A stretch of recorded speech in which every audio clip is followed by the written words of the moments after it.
Star Wars! Everybody's abuzz about Star Wars right now, and with good reason. The Force Awakens is mere days away, and hopes are high that it will bring the franchise back from the dark side.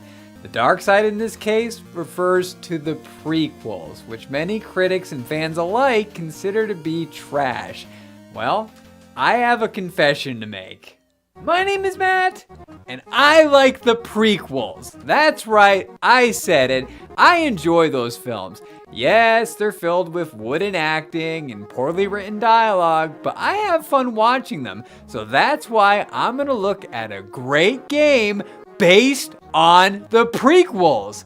I now present to you Revenge of the Sith for the Game Boy Advance. Revenge of the Sith was released simultaneously for the GBA and DS on May the 4th of 2005. The movie that it was based on centers around the story of Jedi Knights Anakin Skywalker and Obi-Wan Kenobi, so naturally, those are the leads of this Ubisoft portable adventure. The signature slanted text scroll informs us that Chancellor Palpatine has been kidnapped by the evil General Grievous, and it's up to the duo to rescue him and finish the Clone War. As the stage is set, the Jedi run into frame and exchange dialogue straight from the pages of Lucas's script. The lines are slightly altered depending on the character selected, but it always concludes with Anakin leaving to have some fun, followed by a Ninja Gaiden-esque bumper. This introductory level serves as a tutorial as it teaches all of the basic information about the controls and items. Owing to its handheld roots, the controls are fairly simple. A jumps and B swings the lightsaber. Holding L will guard against projectiles, and tapping L at the appropriate time will deflect laser blasts back at enemies. The R button accesses the Force, which allows the knights to throw debris and objects at foes. The coolest and most powerful feature is accomplished via the Focus and Fury bars. The focus and fury energy will rise with each enemy encounter, and holding B when it's full will unleash a devastating blow. This clears the screen of baddies, but it also drains the meter. Luckily, additional moves are unlocked as the journey continues that require less energy and are equally impressive. Besides the Force Shadow and back-to-tank health supplies, green customization points are scattered around the various locations. The customization points are essential for honing the character's skills. A screen will pop up upon the completion of a stage, and the player will have the option to improve their attacks as well as raise their overall strength and health. As the name suggests, these traits can be customized to fit the needs of the player. Slice and dicers will want to emphasize the stamina and strength, whereas Force users should stress the intuition. Anyway, taking a step away from the mechanics to the presentation reveals that this is a beautiful game. The visuals are cartoony and colorful, reminiscent of a Super Nintendo era beat-em-up. The music is largely recycled from the John Williams compositions, but there are also fantastic original tunes, and this, blended with the sound effects, results in a product that screams Star Wars to its core.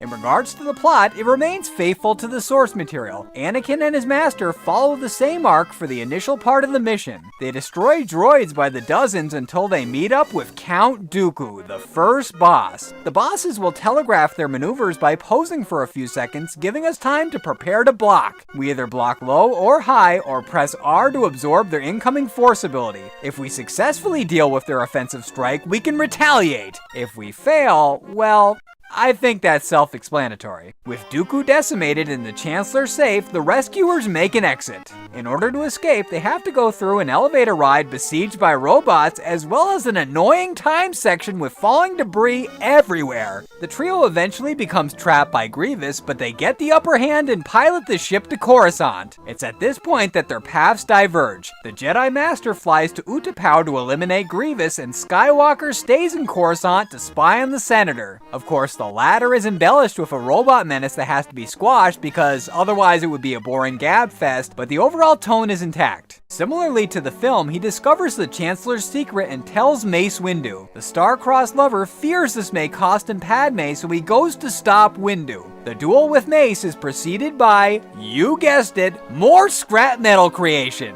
The battle is quite fierce, but the wielder of the purple lightsaber is inevitably defeated. Palpatine dubs our fallen hero Darth Vader and gives him the task of purging the Jedi from existence. Over on Utapau, Old Ben faces Grievous and wipes out the droids with the help of Commander Cody and the Clone Army. Unfortunately, he's betrayed by his comrades after Palpatine issues Order 66 and he has to struggle to survive. Upon killing Sindralig, Vader is instructed to travel to Mustafar and assassinate Nute Gunray and the rest of the Separatists. Meanwhile, the bearded protagonist returns to Coruscant and learns the horrible truth about his Padawan. As we're up to the conclusion, I'm going to put on the spoiler warning. Click on the box art to skip past it, otherwise we're heading towards the finale. Padme arrives on Mustafar to see if what she's been told about her husband is true. The Sith Lord shows that he's no longer the person that she married, and it breaks her heart. Vader believes she's conspiring with Obi-Wan against him, so he lashes out at her, and the epic confrontation between former friends begins. No matter which character you're playing as, this is the hardest fight of all, and it takes place in 2 parts. The adversaries assault each other until the meter is at the halfway mark, then they hop down to a barge on the lava below. Once the life is emptied, the older Jedi will leap to higher ground and claim that it's over. The cocky Sith doesn't listen and he pays the ultimate price. It's a sad scene in the movie, but it's kind of funny here. We all know what happens to Darth that confines him to the suit.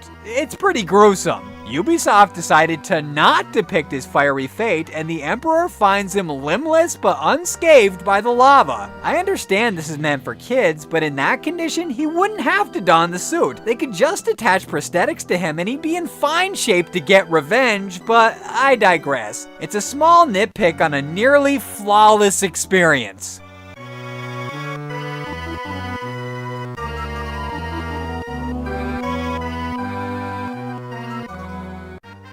Say what you will about the prequels, but this game rocks. This was the reason that I bought a used GBA back in 2005.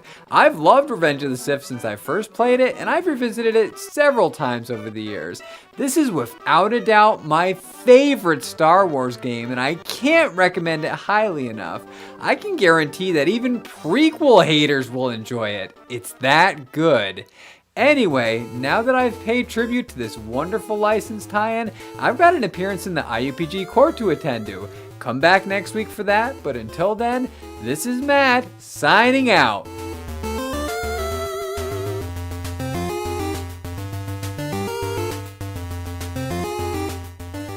Thanks for watching, everyone. Like I said before, come back next week for the return of Innocent Until Proven Guilty, but until then, you can watch these videos on the screen right now.